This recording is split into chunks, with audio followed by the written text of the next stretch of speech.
Olá, começa agora mais um Conexão Legislativa e hoje nós vamos falar sobre o turismo na cidade de São Paulo. E para me ajudar nesse bate-papo, eu recebo o Luiz Álvaro, que é presidente da SP Tours. Luiz, seja muito bem-vindo ao nosso programa e obrigada por aceitar o convite.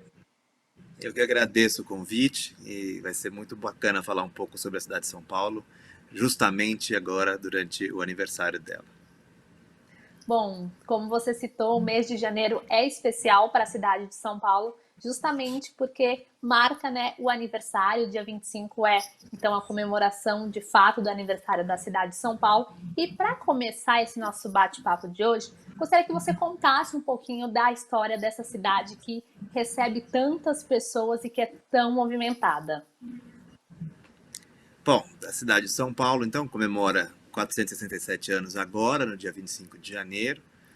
Ela foi fundada em 1554 por padres jesuítas, né, o Manuel da Nóbrega e o José de Anchieta, e na região onde hoje a gente conhece como Pátio do Colégio, ali no centro. É importante que a gente diga sempre que já existia vida e muito ativa aqui na cidade de São Paulo antes da chegada dos europeus, com a presença dos indígenas, e diversos caminhos indígenas ainda são percorridos por nós na Rua da Consolação, na Avenida Rebouças, e a gente tem as rodovias, né, algumas delas com o Marco Zero, justamente ali na Praça da Sé, e que levam esses nomes, como é a Rodovia dos Tamoios, por exemplo. A cidade de São Paulo passou aí por 3 séculos em que ela teve pouca relevância nacional, os 3 primeiros séculos de existência da cidade, e na sequência ela vai se fortalecendo como um grande entreposto aí, comercial e de serviços que dava acesso não só ao interior do Brasil, mas também no passado ao Império, a parte do Império Espanhol, né? Nós, município de São Paulo, passamos por várias ondas migratórias. Então, a gente hoje é um retrato aí do Brasil, é um retrato do mundo, e essas ondas migratórias também acompanharam o funcionamento econômico aí da cidade de São Paulo. Então, a gente tem de entreposto comercial, entreposto de serviços, a cidade passa também, acompanha o Estado na questão de ser um polo agrícola, depois de ser um polo industrial e um polo financeiro, e hoje a cidade de São Paulo está entre as principais capitais mundiais do turismo, dos grandes eventos, da cultura, da gastronomia, das compras, né? E com grande influência nacional aí nas tendências e em tudo aquilo que o Brasil vai receber e produzir. Então, São Paulo hoje não é só uma das grandes capitais brasileiras, mas ela é uma das principais capitais do mundo.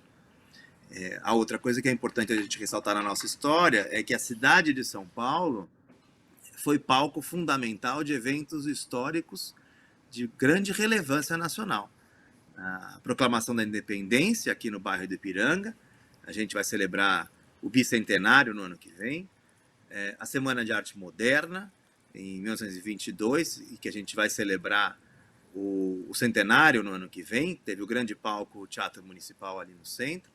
E podemos falar, por exemplo, que o município de São Paulo foi um dos maiores palcos nacionais para a campanha das Diretas Já, no Vale do Anhangabaú, que o prefeito Bruno Covas agora entrega esse ano um Vale do Anhangabaú reformulado, e que vai ser um dos grandes pontos turísticos da cidade de São Paulo, com cafés, com restaurantes, com nova iluminação, e que vai fazer parte aí da revitalização do nosso centro histórico. Então, em termos de história, de riqueza cultural, de riqueza patrimonial, São Paulo tem um pouco de tudo. Luiz, você citou essa questão das ondas migratórias, né? A gente percebe ainda hoje, né, que São Paulo recebe pessoas de muitos lugares, né? Não só de diferentes partes do Brasil, mas também até de diferentes partes do mundo. Então, gostaria que você falasse um pouco, né, como essa junção, essa convivência de pessoas de diferentes lugares, de diferentes culturas, contribuiu e ainda contribui para a cultura da cidade. Qual que é a relevância que isso tem para a cidade de São Paulo? A cidade de São Paulo tem duas características muito marcantes: o trabalho e a diversidade. E isso vem desde a fundação, né? Então, uma fundação com indígenas, europeus e depois negros. Não foi uma vida fácil, né? A gente estava longe do litoral, tinha que subir a serra. Então, já era uma matriz de muito trabalho e uma matriz diversificada. Ao longo dos séculos, a gente recebe outras ondas migratórias, então a gente tem muito marcado na cidade de São Paulo a presença dos japoneses, a presença dos italianos, né, que vieram aí trabalhar nas lavouras, e muitos ficaram aqui na cidade de São Paulo. A gente tem a presença mais recente de haitianos, bolivianos, venezuelanos, e a gente tem a presença de brasileiros de todas as partes do nosso país. Então, o São Paulo é não só um retrato do Brasil, mas é também um retrato do mundo. Tem mais de 70 países que contribuíram aqui com a nossa cultura paulistana, com a arquitetura, com a gastronomia, nos esportes, e a gente vê isso no nosso dia a dia, mesmo que a gente não se dê conta, né? Basta a gente observar a quantidade de nomes estrangeiros que a gente tem nas ruas de São Paulo, na fachada dos edifícios, e provavelmente nós, entre todos os brasileiros, somos aqueles que mais se deparam e usam, por exemplo, palavras de origem indígena no nosso dia a dia, sem nem ao menos se dar conta. Então, essa presença é muito marcante no nosso dia a dia, e o paulistano já incorporou como sendo a dele, porque às vezes a gente está usando e acha que isso é tipicamente paulistano, e às vezes é tipicamente indígena. Tudo isso contribui para que a gente seja uma cidade mais forte, uma cidade com maior relevância, né? A gente é reconhecidamente, internacionalmente, por exemplo, a gente faz parte do Mayor's Migration Council. São 10 cidades apenas que fazem parte. O representante é o próprio prefeito Bruno Covas, e que são cidades que têm e praticam políticas de acolhimento aos imigrantes, por exemplo. Então, a gente é reconhecido como uma cidade, nós somos reconhecidos como uma cidade santuário para imigrantes, justamente por causa das políticas migratórias que a gente tem na Secretaria Municipal de Direitos Humanos, com a secretária Cláudia Carleto, e na Secretaria Municipal de Assistência e Desenvolvimento Social, com a secretária Berenice Janella. Então, a cidade procura regularizar a documentação dos seus imigrantes, as crianças são acolhidas nas escolas. Então, nós sabemos que a nossa força também está no imigrante, e a gente quer que eles se sintam bem-vindos e que eles sejam todos regularizados e inseridos no mercado de trabalho, na sociedade, no dia a dia da cidade. A cidade de São Paulo hoje conta com 114 nacionalidades distintas matriculadas nas escolas públicas municipais, o que vai dar quase 6 mil alunos internacionais na rede pública municipal. E nós temos, por exemplo, o segundo maior corpo consular do mundo, atrás apenas da cidade de Nova York, que é justamente a sede das Nações Unidas. Então, tudo isso contribui para que a gente tenha uma vida cultural muito mais rica, muito mais diversificada, e um ambiente de negócios com um número de oportunidades muito maior, né? Tanto para os pequenos empresários quanto para as grandes empresas. Além disso, a gente é uma cidade conhecida pela sua tolerância e pelo respeito ao próximo. Não à toa, por exemplo, a gente tem a maior parada LGBT do mundo e uma das maiores marchas para Jesus do mundo, ambas realizadas no mesmo final de semana. Então isso mostra, de fato, que a cidade não abraça e respeita, mas tem orgulho justamente dessa liberdade religiosa, dessa liberdade de gênero e dessa presença maciça de brasileiros e estrangeiros do mundo como um todo. Eu não sei se eu vou ter a oportunidade de recomendar pontos turísticos, por exemplo, mas no tema da diversidade, visitar o Centro de Tradições Nordestinas ali no bairro do Limão é uma viagem rápida e barata ao Nordeste brasileiro. Então, vale muitíssimo a pena. Luiz, e falando sobre essa questão, né, que você citou de ser uma cidade que multicultural, né, que recebe pessoas de muitos lugares, que tem essa questão de que você pode viajar sem de fato sair da própria cidade. Então, gostaria que você falasse um pouquinho sobre o turismo aqui em São Paulo, né? Qual que é a relevância que isso tem, não só para a nossa cidade, mas também pensando um pouco aí do ponto de vista econômico. Bom, os números de turistas brasileiros, quer dizer, os números de turistas estrangeiros que vêm ao Brasil é um número baixo, né? O Brasil não tem uma política pública relevante, já faz muitos anos, de atração de turismo internacional, além, claro, de outras questões que acabam afastando o turista, que tem, às vezes, medo da insegurança, tem dificuldade com a língua, enfim, existem várias questões além da política pública nacional para atrair o turista. Dentro do número de turistas internacionais que vêm ao Brasil, a cidade de São Paulo recebe quase a metade. Então, o Brasil recebe aproximadamente 6 milhões de turistas internacionais por ano, e a cidade de São Paulo recebe aí 2,9 milhões.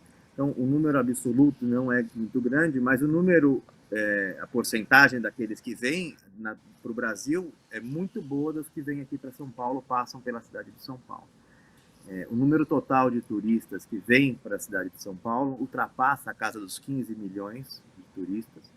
Então, é um número superior à população do próprio município e é uma atividade fundamental para muitos setores da economia aqui da cidade de São Paulo. Então, eles movimentam em torno de 13 bilhões de reais, seja em alimentação, seja em hospedagem, compras, lazer, passeios, despesas com táxi, né?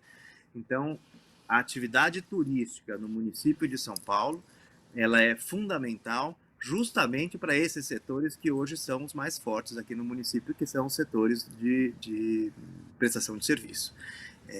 A cidade de São Paulo tem uma das melhores infraestruturas da América Latina para receber esse turista, seja na rede hoteleira, seja na questão dos restaurantes, dos museus, né? Então, o turista pode procurar a cidade de São Paulo não só para o turismo de negócios, pelo qual a gente é muito conhecido, mas a gente tem muitos outros roteiros e turistas que vêm procurar uma das nossas frentes de turismo, como de negócio, que podem estender a estadia e conhecer os parques, e conhecer os museus, ou ir a um dos mais de 600 espetáculos teatrais, por exemplo, que a gente tem ao longo do ano aqui na cidade.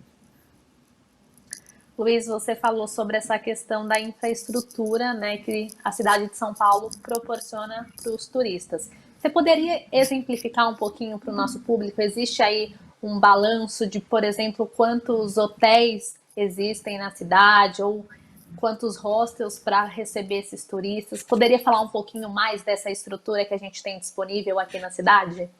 Posso sim responder. A SP Tours tem o Observatório do Turismo e ele gera muitos dados oficiais sobre o turismo na cidade de São Paulo, inclusive quando a gente realiza grandes eventos. Então, a gente tem que pensar sempre que a infraestrutura para servir o turista, ela tem que proporcionar uma parte de lazer e opções e tem que proporcionar uma parte de estrutura mesmo, que vai ser transporte, hospedagem, enfim. Então, a cidade de São Paulo, ela tem hoje mais de 400 hotéis à disposição do turista, mais de 3 mil leitos em hostels. A gente tem uma frota de táxi gigante disponível, além dos principais aplicativos disponíveis em outras grandes cidades do mundo. Então, o turista já chega e consegue ter acesso aí ao transporte rápido, usando aqueles aplicativos que ele já se sente confortável, né? É sempre importante a gente se preocupar aí com como ele vai transitar pela cidade de São Paulo e como ele vai conseguir chegar às opções aí de lazer.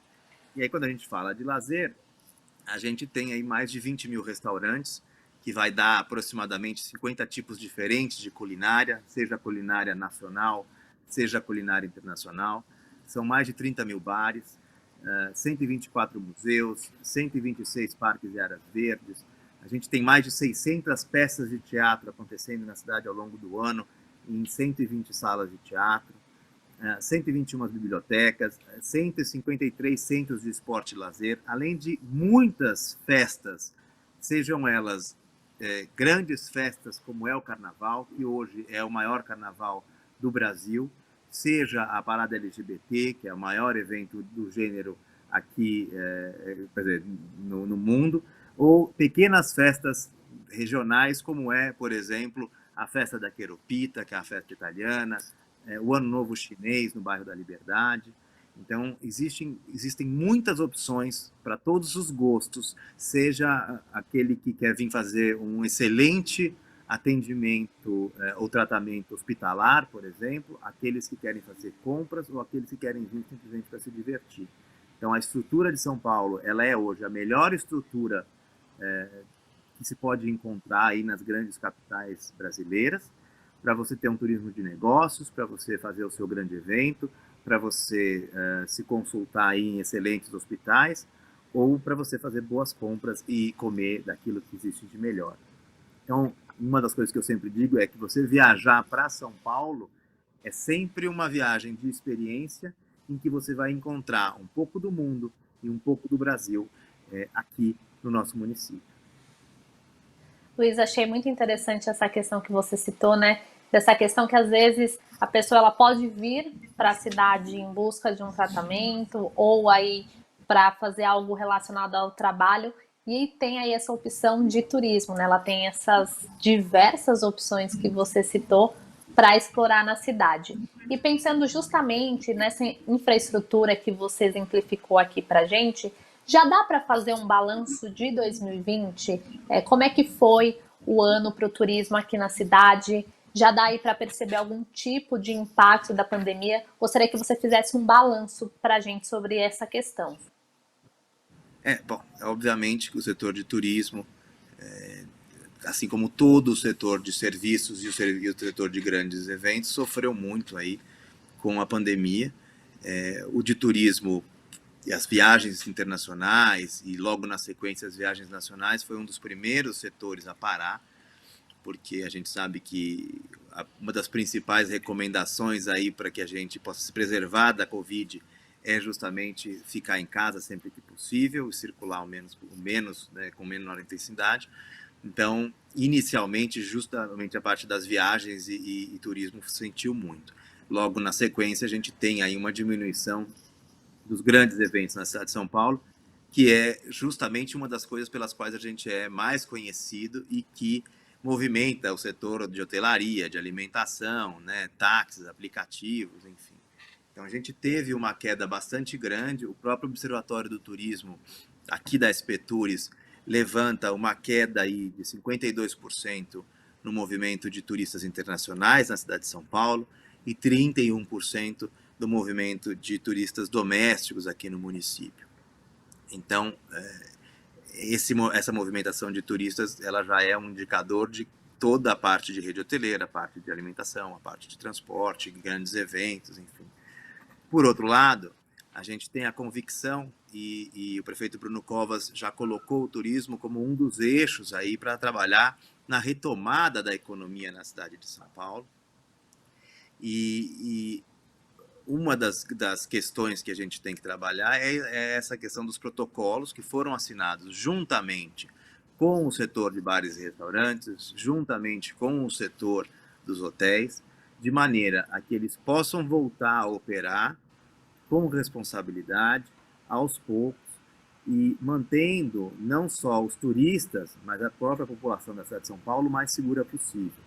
Então, o turismo vai ser um desses injetores de ânimo aí na economia paulistana, e acredito que no segundo semestre e já no princípio do ano que vem, com muita mais força e até com outros nichos de turismo de experiência, uma questão de promoção da cidade nos meios digitais e coisas que foram desenvolvidas ao longo desses duros meses de pandemia, mas que vão poder agregar valor para os turistas que quiserem vir conhecer a cidade de São Paulo muito em breve.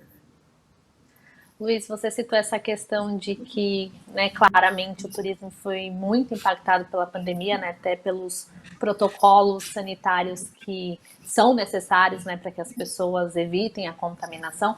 Mas o que a gente percebeu também de outro lado, um certo esforço, né, para utilizar a tecnologia como uma forma também de levar a cultura para as pessoas. A gente viu nessa questão do cinema, que as pessoas pudessem ir de carro, para de certa forma ter esse contato com a cultura, mas claro, sempre preservando a saúde. Gostaria que você falasse um pouco sobre essas iniciativas e também de que forma, né, o turismo pode aí utilizar a tecnologia como uma aliada para tentar continuar movimentando mesmo em tempos em que a gente sabe que não são permitidas festas, aglomerações, em razão de saúde, de segurança de todos.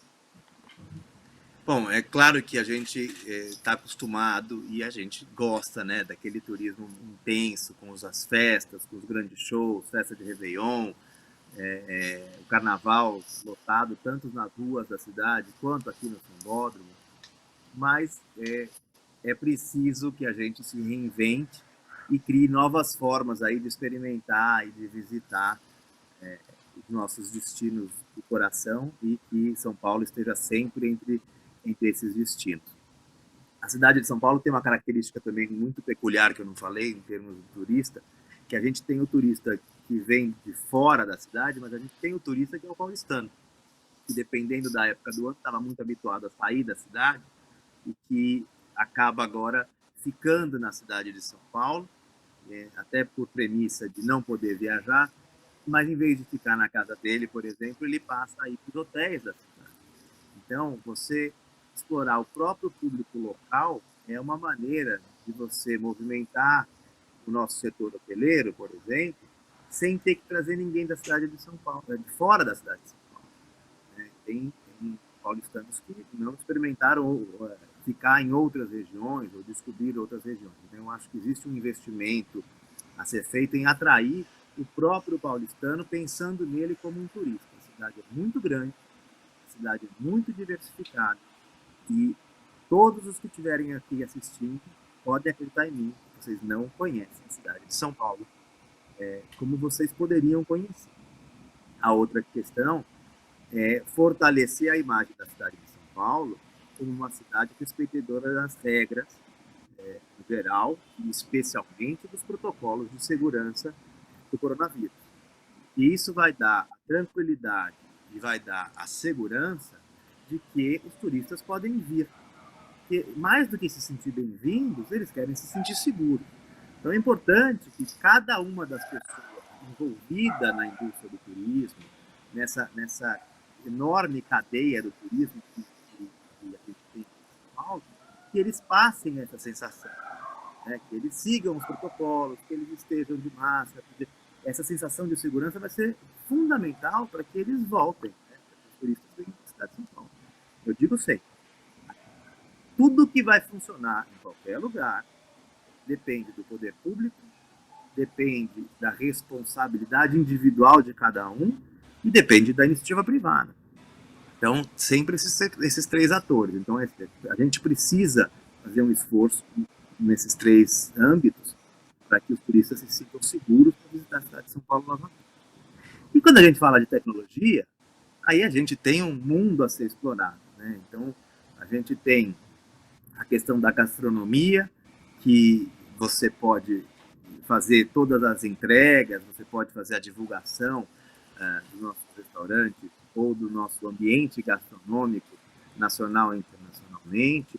A gente pode fazer a divulgação de receitas que são tipicamente aqui da cidade de São Paulo. Você tem a questão da realidade aumentada, você tem a questão até da realidade virtual, que a pessoa pode experimentar um pouco de São Paulo sem sair da sua cidade, sem sair da sua casa. A gente tem muitos espaços da cidade de São Paulo que podem ser explorados hoje com bastante distanciamento social, seja até como é, por exemplo, aqui a Arena Sambódromo, a Arena de Lazer Sambódromo aqui da SP Tours, né, que é onde você realiza o carnaval. Ele está aberto para a visitação do público, tem bastante espaçamento, outros parques da cidade que você pode visitar, mas a gente tem espaço para você fazer exposições virtuais, exposições presenciais em que as pessoas vão circular dentro dos próprios veículos. A gente teve algumas experiências interessantes aí, por exemplo, com um dos shoppings de São Paulo, com uma experiência de Jurassic Park, a gente teve uma experiência no ginásio do Ibirapuera, uma viagem galáctica. Então, tem muita coisa acontecendo na cidade de São Paulo, algumas completamente analógicas e outras que estão usando de bastante tecnologia, não só para levar a cidade de São Paulo para fora das fronteiras do município, mas também para receber aqui o nosso visitante, seja ele da cidade, do Brasil ou do mundo, com toda a segurança que o momento exige. Nós falamos bastante sobre essa questão da infraestrutura, né, da cultura em São Paulo. Então, aproveitando que o nosso programa está chegando ao fim, Luiz, queria que você destacasse aqui alguns dos principais pontos turísticos da cidade, né, que quem não conhece ou quem mora em São Paulo tem que conhecer, que com certeza vai ser um passeio muito legal. Então, queria que você falasse aqui um pouquinho sobre esses pontos marcantes da cidade. Apesar de ser o atual presidente da São Paulo Turismo e de ter sido secretário de Relações Internacionais do município, então de estar muito habituado a indicar coisas para fazer na cidade de São Paulo, eu não me sinto como uma autoridade em pontos turísticos do município, porque é tudo muito particular e, como eu falei, existe uma São Paulo para cada pessoa, né? A pessoa vai vir aqui e ela não existe a chance dela não gostar de nada ou dela não achar algo com que ela se identifique muito. Mas eu queria destacar, claro, eu acho que existe uma questão de turismo rural e ecológico na cidade de São Paulo, que as pessoas conhecem pouco. Então, a gente tem o polo de ecoturismo da Cantareira, uma das melhores vistas da cidade de São Paulo, é uma das maiores florestas urbanas do mundo, o Parque da Cantareira. Com certeza, vale a visitação. A gente tem no extremo sul o polo de ecoturismo que existe a região de Parelheiros, Marcilac e a Ilha do Bororé. Então você visita uma ilha aqui no município e as pessoas falam, imagina, é uma ilha dentro da cidade de São Paulo? É uma ilha dentro da cidade de São Paulo. Então, com certeza, esses polos de ecoturismo merecem atenção, merecem que os nossos visitantes vão nadar nos rios, vão praticar canoagem, andar de caiaque, enfim, coisas que a gente não imagina que dê para fazer aqui. O centro de São Paulo, principalmente com o projeto do prefeito Bruno Covas de revitalização do Triângulo Histórico, ele vai ser um grande polo de negócios e turismo, com o novo Vale do Anhangabaú, o Teatro Municipal e tantas outras atrações que a gente tem por lá, inclusive o Pátio do Colégio, fundação aí, ponto de fundação da cidade de São Paulo. E a Avenida Paulista, eu acredito que é um grande ponto turístico, conhecido mundialmente, hoje um dos principais corredores culturais do Brasil. Então você tem a Japan House, você tem a Casa das Rosas, você tem o Sesc, tem o Itaú Cultural e você tem o Parque Trianon MASP, em frente ao Museu MASP. E o parque ele é hoje um remanescente de mata atlântica nativa do município. Então eu também acho que vale uma bela caminhada ali na nossa querida Avenida Paulista. Luiz, muito obrigada pela participação no Conexão Legislativa e por mostrar não só para quem mora na cidade de São Paulo, mas também para quem tem vontade de conhecer um pouquinho mais sobre essa cidade. Muito obrigada. Eu agradeço muito a SP Tours, aqui o Sambódromo aberto para visitação e toda a equipe estão à disposição, não só de vocês, mas de todos os turistas da cidade. Obrigada. Esse foi o Conexão Legislativa de hoje, falando sobre o turismo na cidade de São Paulo. Muito obrigada pela companhia e até o próximo programa.